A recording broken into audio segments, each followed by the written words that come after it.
Team painters को स्वागत। आज आम बाहर साइड कलर कि प्रोसेस मरा जाइए देखा पारे। देखो कांथ गुड़िक कि नष्ट हो जाता कि जगह एमती सब नष्ट हो जाए।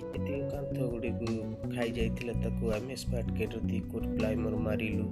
जी नुआ कांथ सब था प्लेन प्लाइमर गोटे मरागला।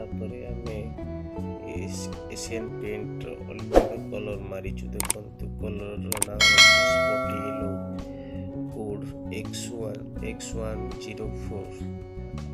देखो साल मैंने अल्टिमार शाइनिंग जमी कवरेज भी ताठारू बढ़िया। देखु साल मैंने आपण बिल्डिंग निहाती 10 वर्ष लास्टिंग कर।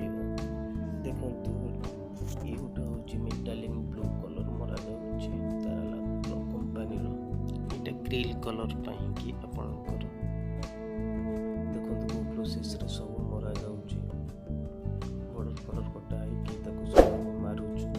देखो संग माने बिल्डिंग रे आमे तीनोटी कलर मारिछु। गोटे हला स्पॉटी येलो, द्वितीयटी हला टेराकोट कलर, तृतीयटी हला व्हाइट कलर मरा जाइछि। आपण ए बिल्डिंग रे देखिबाकू पाइबे।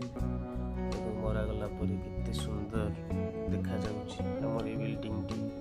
तापरे आपण माने देखि परिबे हमें घर भीतर 3D वॉल सीनरी डिजाइन करूछु। फर्स्ट जगतसपुर हम आपण माने देखिबाकू पाइ परिबे वीडियो रे केते सुंदर दिखे। अब आपण माने अनुरोध आपण माने वीडियो देखुछन किंतु लाइक शेयर सब्सक्राइब जमा करूना प्लीज। हम पेंटर भाई मानो कि गोटे लाइक शेयर सब्सक्राइब करने को भूलिए ना। रही जय जगन्नाथ सामने।